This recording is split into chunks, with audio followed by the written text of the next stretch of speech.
What's going on, all my toy collectors and turtle fans out there? You know who it is. It's your boy Ox, and welcome to the Cave of Wonders. Now this week, it's all about the turtles. So we're going to be taking a look at the Teenage Mutant Ninja Turtles Universal Monsters Collection by Neca Toys. Now I'm not going to look at each character today because the video would end up being really long. So we're going to try and focus on one character each day for this next upcoming week, starting off with Raphael as Frankenstein's monster. Let's get to it. Okay guys, like I said in the beginning, today we're just going to go ahead and focus on Raphael. This right here is the front of the box. You can see up here at the top it says Teenage Mutant Ninja Turtles, Universal Monsters. It shows an image of the action figure inside. Right here it says Raphael as Frankenstein's monster.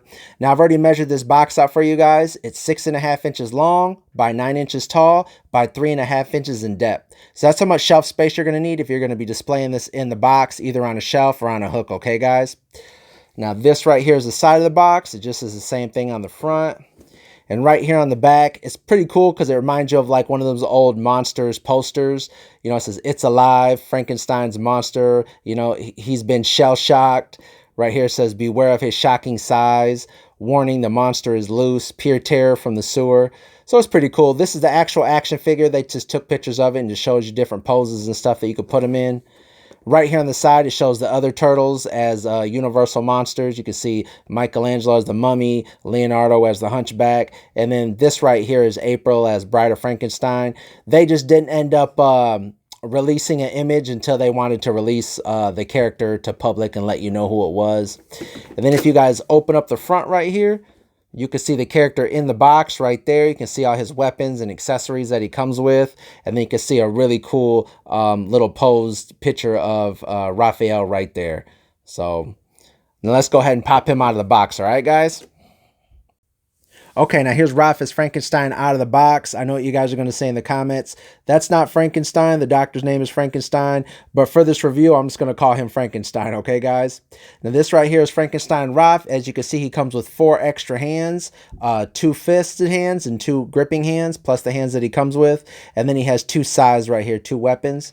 Now taking a look at his 2 fisted hands right here up close, you can just swap those out in case you want to, like, you know, have him punching or have him, like I said, with just fists. And they picked a really good green right here for his hands. And you can see all the stitching right there. Right here, right at the little joint where it ends up bending right there. And sorry, I just came back from the movies, guys. I had a whole bunch of popcorn. Went to go see that Teenage Mutant Ninja Turtles Mutant Mayhem movie, which was pretty good. I'd say a 9 out of 10, a really good movie. I didn't think it was going to be that good. But anyway, you can see his little fingernails are painted like a brownish yellow, you know, making it look like he's been dead for a while. This right here is his 2 gripping hands that you can end up putting his weapons in. You can just swap those out. Same thing. You can see some stitching right here. Stitching right there. Yep. Now taking a look at the size, they're both the exact same, but it's pretty cool because they're actually lightning bolts. And then this right here is the rod. If you guys remember that old Frankenstein movie, or probably any Frankenstein movie, you know, the doctor ended up waking the monster up using lightning, and the little rods right here, you know, lightning came down and ended up shocking the monster and woke him up. So it's pretty cool that they decided to do that for Raphael's weapons, man. These look pretty cool. And I'll show you what those look like in his hand a little bit later. But let's take a look at the figure, since I just knocked it down. Taking a look at him up close. Yeah, Neca just never disappoints. Check it out, man. All the detail in his jacket with the chains, all the little attachments to him and stuff. It's just really cool, man. I like his head up here. You can see, you know, just like Frankenstein. Obviously, he's a Ninja Turtle. You can tell he's based off of a Ninja Turtle. But he has that flat head up here. Looking at his eyes, and his mouth actually has like a gloss right here around his teeth that you guys can kind of see it on camera a little bit. If you guys look right there, it's all glossy right around his teeth, even though they're all brown and nasty, you know. And then taking a look all around him, you can see even on his shell, he has like a sewer lid like bolted to his shell right here.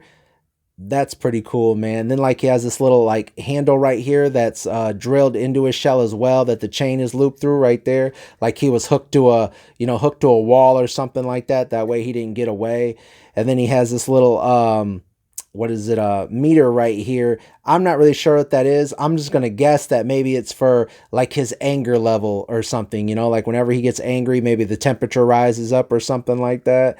And that right there is, you know, bolted through his neck and then coming out the other side. And you can see he has stitching right here in his neck. And this chain is really cool. It's not metal, it's just plastic, but they detailed it really cool to make it look like it's metal, and it's loose in some parts to where it's dangling.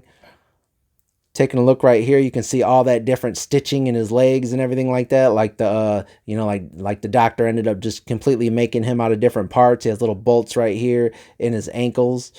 So that's pretty cool, man. Yeah, this is a really cool, really amazing detailed figure. You can see the little bit of green in his shell on top of the brown right there.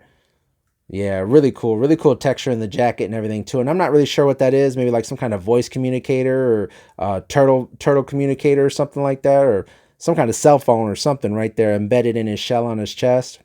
Now let's take a look at his articulation. His head does go back and forth.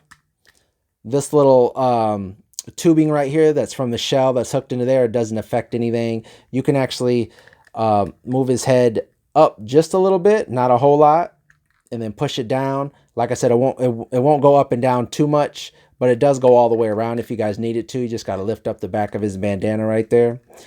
Now his arms do come up like that.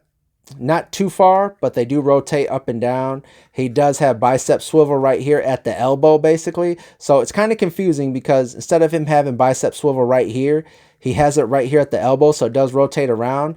But then it also rotates right here at this part as well. So he has rotation in his wrist, rotation in his forearm, and then rotation at the elbow right where it bends at as well. So I don't know if you would call that bicep swivel because it's not right up here. It's actually at the elbow right where it bends at. So, and you can't get it to bend too far just because of these little wraps right here that are at his elbow. And the same with his knees. When you're going to go try and bend his knees, these little wraps end up hindering that articulation as well. But his hands do go in, they do go out, they do rotate around. Now, he doesn't have any kind of chest articulation or anything like that, any kind of ab crunch. If you hold the bottom of his legs and try and hold his upper part, he does rotate around just a little bit, but not too much because his jacket ends up hindering that articulation. And then same with his legs. You can't get him to come up too much because of that jacket right here. Ends up hindering that articulation. But his legs do kick out to about there. You can see they're like hooked into a ball joint right here. You can bend them right here at the kneecap, but they can't bend too far because that wrap right here ends up hindering that articulation. And then his foot does go up, does go down. It does rock back and forth. And it also does rotate right here at the knee. So even it does bend, but like I said, it's hindered right there, but it also does rotate right up here. So that's pretty much it for the articulation. But yeah, this is a really awesome looking figure, man. Check him out. Like I said, man, you got to give Neca their credit where it's due, man. They just do an amazing job on all their sculpting, and just, you know, whoever's just sitting around like, oh, we should, you know, throw in a sewer lid right there on his back, and we should, you know, throw in a temperature thing right on the back of his shell. You know, whoever is deciding to make these toys and coming up with these ideas is really cool, man. Because you know, like I said, it takes a lot of thought, a lot of imagination to add this stuff into all these different figures, man. Okay, now here's Frankenstein with his weapons in his hand. I just swapped out the two hands that he came out of the box with his gripping hands and put his weapons in there. And this right here is how he looks holding his two sides.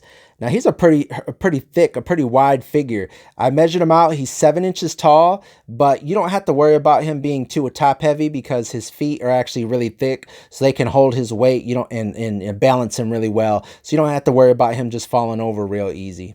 Now, if you guys know that these figures are based off of the old Playmates Universal Monsters figures, obviously this right here is Michelangelo. This is from 1993 when Playmates had did their Universal Monsters figures, and this right here is made by Neca, and it's Raphael instead. But even back in the day, Playmates did a really good job at making these Universal Monsters figures, man. They look really cool. A lot of detail, making them look just like, you know, just like the monster. Pretty cool. You can see he even has the same things in his legs right there and his ankles.